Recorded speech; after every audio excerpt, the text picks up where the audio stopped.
Hello, welcome back. I'm Jonathan Hall. That is Brian Grant. We're financial advisors with Warburton Capital.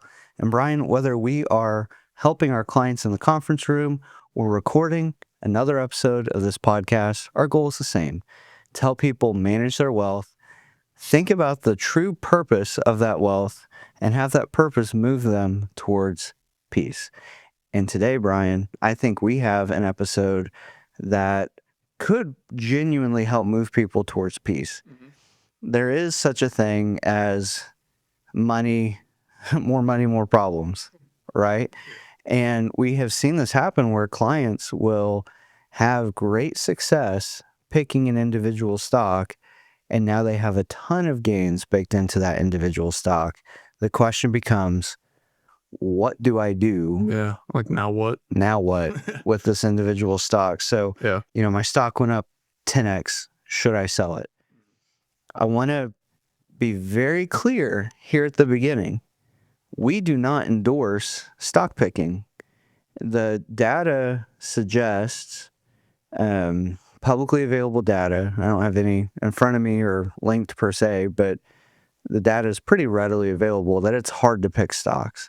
And maybe some people can do it, right? But it's probably better for the average investor to assume that they cannot and to buy a broadly diversified portfolio.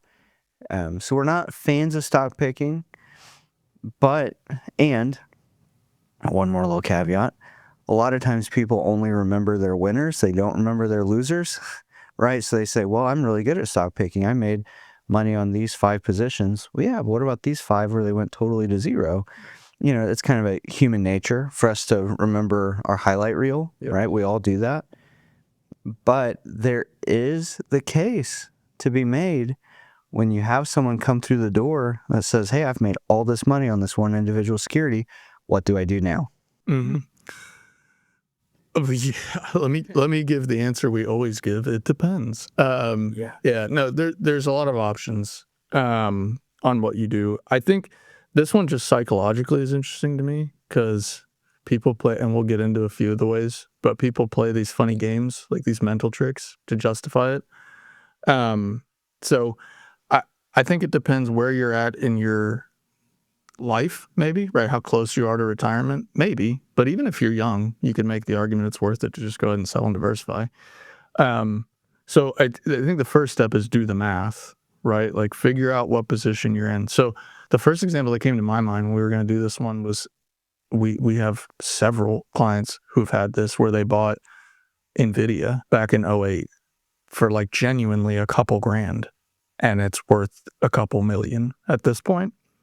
So for ease of math, you could just call the whole thing gains, right? Let's just ease of math. Let's say all 2 million was capital gains.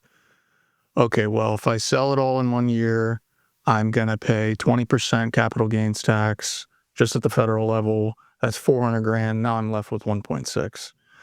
And for a lot of people, that's just too big of a leap. It's like they can't stomach the idea of parting with 400 grand.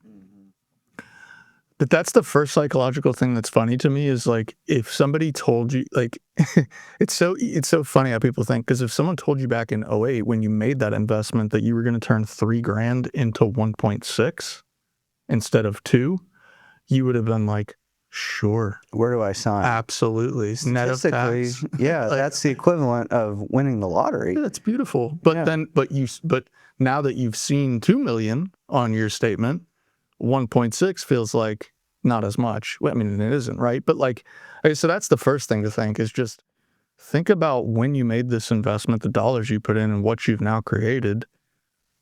Sometimes this is not going to be the popular answer, and there are things you can do that make sense more than this. But sometimes just selling and paying the tax and having simplicity at the expense of whatever the capital gains tax is okay. And maybe preferable if peace is the actual goal. And in that example, if 1.6 would sustain your retirement along with the rest of your portfolio just as much as 2 million would, then that to me is a clear answer. So that's the first starting point. Like one option available to you is just sell, diversify, and play it safe. We're in a different phase of life now than we were when I bought this thing. Sure. So, and there are tactics. I mean, this is where working with a financial advisor who knows your specific situation, the goals that you are trying to accomplish, and the makeup of the rest of your portfolio can be really helpful, because there are tactics or types of investment vehicles that can help diversify concentrated position over time. So, for example, an exchange fund is one. That could be an episode in and of itself, so I won't dive into that too much. But there are things like exchange funds and contributing securities to different types of investment vehicles like an SMA, or there's some long-short strategies. There's some depth that we would go into with a client to see if there are other avenues besides just selling and paying the tax. But frankly, every single one of those avenues has their own set of pros and cons, and there have been plenty of times that we've just recommended in this specific case. I'm not saying that for everybody, Right. but in getting to know that client, it just made sense to sell and diversify. You talked about doing the math, Brian. Yeah. An individual position that's done really well brings a host of psychological questions to mind. We need to ground ourselves with the reality of the math, right? You talked about the reality of the tax math, and you only mentioned federal too. There's, depending on what state you live in, there might be state capital gains. Depending on the amount of the gain, there may be the Medicare surcharge. There's investment income tax. Yeah, there's other layers. Yeah. 20% was the floor, so maybe you lose $500,000, right, all in on the two. Yeah, and again, working with a professional who knows your situation can get you a much better idea of what that looks like. But there's also the math of, in your example, I think it was $2 million. Sure. If someone has $2 million of any company, we can pick on any company, Apple stock, right? They have $2 million of Apple stock, but their overall portfolio is $4 million. Okay. Now, you have successfully made a lot of money on that one stock. You've doubled the size of what your portfolio would have been otherwise. But about 50% of your liquid net worth is riding on one company, right?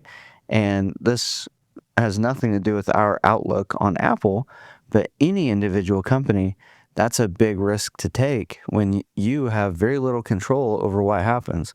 Concentration can build wealth. Concentration can also destroy wealth. And if your retirement at 4 million and then you pay some tax and you end up with 3.5, if you can retire with 3.5 and it all works out fine, right, why are we taking the extra risk? Right. That point you just made is one I wanted to focus on, was because I don't want, even though we wouldn't, if you came in, we wouldn't say put all, a huge chunk of your portfolio in one name. Concentration is a legitimate way to build wealth. Tons of people build massive fortunes by putting it all in their company and having an exit, or, whatever. So I'm not knocking that, but concentration is also, it can simultaneously be a terrible wealth preservation strategy. Those are different. The game is different at 25 or 40 when you're building your net worth versus when you want to retire and have it sustain you for the rest of your life. They're just different games. So you got to shift mindsets a little from, I have to make every dollar I possibly can, to I want to keep the dollars I worked really hard, or maybe in this case even got lucky making, like take the win. But there are some things you can do. To your point, you mentioned some of them. There's like hedging strategies. You can do cashless collars, option strategies. There's things that we do with people. Another really simple one might just be to, at least ease out of it slowly over time, or split it up into 2 tax years if that keeps you in the 15% long-term gains bracket versus pushing you into the 20% long-term gains bracket, right? Maybe we're in October and you come to us and we say, let's sell some of it now. Let's sell some of it on January 1st of next year. Now we're in 2 different tax years. And in the meantime, we have a cashless collar that sort of hedges a little bit. Like, there's a lot you can do. And what we would recommend depends on, your circumstance, like all of this does. But the big thing is, you don't want to let at retirement one name define what the rest of your life is going to look like. Things happen. Enron happened, Lehman Brothers, Bed Bath and Beyond. Like those weren't obscure companies. Those were like, so crazy stuff happens. Sometimes just take the win is a fine approach. You know, you made a lot of money. Well, yeah. I mean, you know, financial planning and investing is wild. It's one of the only areas where everybody thinks that they're good at it, you know? And it's like, just because we all have access to the internet, now we all think that we're investment mavens, right? If you can be honest with yourself and say, did I know that, I don't know, NVIDIA was going to become this AI generated powerhouse down the road, connected to the AI industry back in 2008? You probably weren't thinking about AI in 2008, right? You may have just gotten lucky. You may have seen that it was a good company and bought it and held on to it. You saw it was a good price. You know, you may not have been just pure dumb luck, but you were fortunate. Take the W. This does not mean that you are really good at picking stocks. Right. It just doesn't. The odds are greatly against you in picking an individual security because you can't predict the future. Can't predict the future of the market. You can't predict the future of one individual company and its fares and fortunes over time. And so the best alternative then, of course, is diversification. Right. One way I like to think about it, Brian, is if you had, back to your $2 million example, if you had $2 million in this one individual security, and then instead of the $2 million being in that stock, we had $2 million stacked up here on the table today, and that represented half of our liquid net worth of our total of $4 million. Right. Would we decide as a group here, Mr. and Mrs. Client, to put half of that cash into Apple, into NVIDIA, into Meta, into SpaceX? I doubt it. Yeah. I doubt that we actually believe in that company so much that we'd be willing to risk half of our liquid net worth on it and our entire ability to retire. That's actually what you're doing. Right. The psychological game here, you think that, well, I've made a lot of money off of it. You have $2 million today in a marketable security that you can go and sell. You should consider diversification. At the very least, you should know the risks that you're taking. Right. That's a great point. I think that inaction just feels neutral. Like, oh, I'm here now. I have this thing. But if you frame it that way, like if I had $4 million in cash, would $2 million of it go into one company? Like, I don't know. Maybe I don't feel that strongly about any one company that I would do that at 37, let alone at retirement. So I think that's important. There's another weird psychological game too that happens. This like idea of I'm just playing with house money. You know, like let's say you put 50 grand into a company and it turns into $1 million. And then people will be like, well, but if it all goes, to nothing, I really just lost 50 that I put in. It's like, well, I've heard that multiple times. Yeah. No, maybe. Not really though, because you have the opportunity to have $1 million if you just sell it or whatever the net of tax number is, right? Brian, you're being really nice. I'm trying to be I'll nice. just say that's just not accurate. Yeah. I mean, it's not real. You have in our example that we've created here, you have $2 million of this security. You're not just risking what you put in. You're risking all of it today, right now in the stock market. Right. I get so passionate about this because there's a well-worn path of psychological hangups that we can get stuck on. And it does not mean you're stupid. It does not mean you're abnormal at all. In fact, those are extremely normal psychological and behavioral traps that you can fall in. Right? I'm playing with house money. That's a very normal psychological trap. The Midas touch syndrome. I must be really good at this. Right. I'll know when to get out because I knew when to get in. That's a really normal psychological trap to fall in. I don't want to pay the taxes, right? Because instead of 2, I'll have 1.6, right? Before this, I had 50 grand or whatever, right? That's a normal psychological trap. The role of an independent advisor should be to be someone in your life that can tell you the truth with kindness and with love and say, hey, here's the risk that you're actually taking. Here's how this actually impacts your portfolio. Here's the range of outcomes. Here's what happens if the stock goes to zero or goes down by 50% or goes up. Right. 10 times enough is still enough. Yep. No, 100%. I don't know how this fits in, but I want to make sure I mention it because there's a couple other easy things you can do if you have concentrated positions that can help. One is stop contributing to the problem. And that would be in a couple ways. So in this example, let's say it's NVIDIA or Apple or whatever big name. Okay, first of all, you should turn dividend reinvestment off. Like have those pay to cash and use that cash to buy other securities or a diversified basket or to live from it, whatever it is. But don't use it to buy more of the concentrated position. Also think about the overlap. Like what if the other, million you have in equities is in the S&P? It's like, man, now I don't just have 2 million in NVIDIA. I have NVIDIA's share of the S&P, which is a market weighted index in, a million. You have a lot more than 2 million in that if you own diversified funds elsewhere, but those are going to own big names too, and probably in a decent percentage of them. So think about that as well.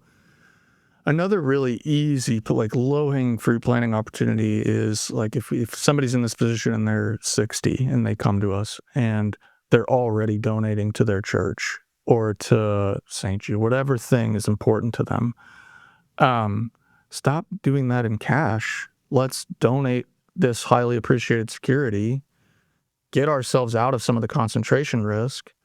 We donate the same number of dollars, but we're donating to an eligible charity. Now no one pays the capital gains tax. So there's a ton. That's kind of the point.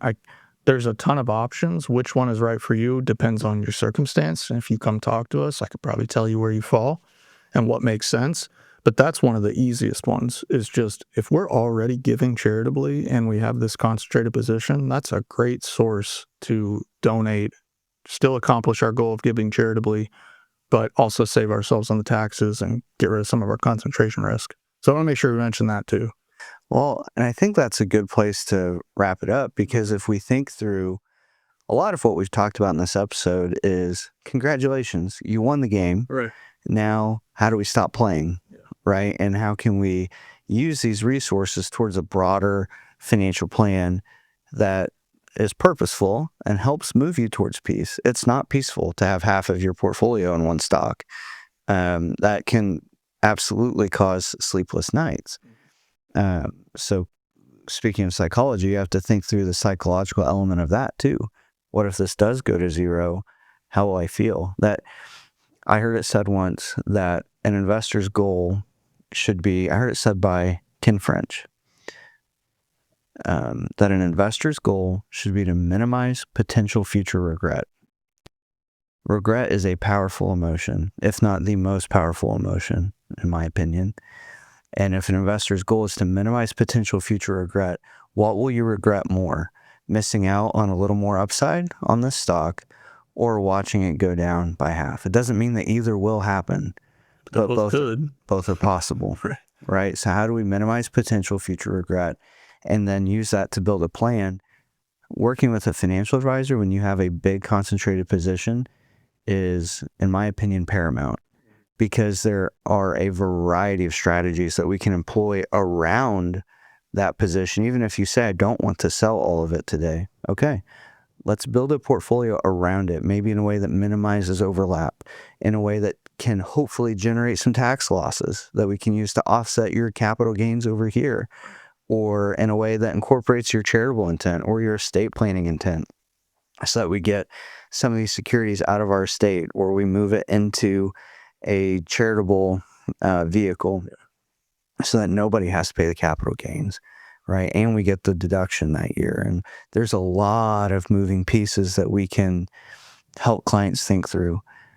So hopefully this is helpful. If you're watching this and you have one and you have a big concentrated position, this is something we've helped many clients through please reach out. We would genuinely be happy to help you think through it. Yeah, absolutely.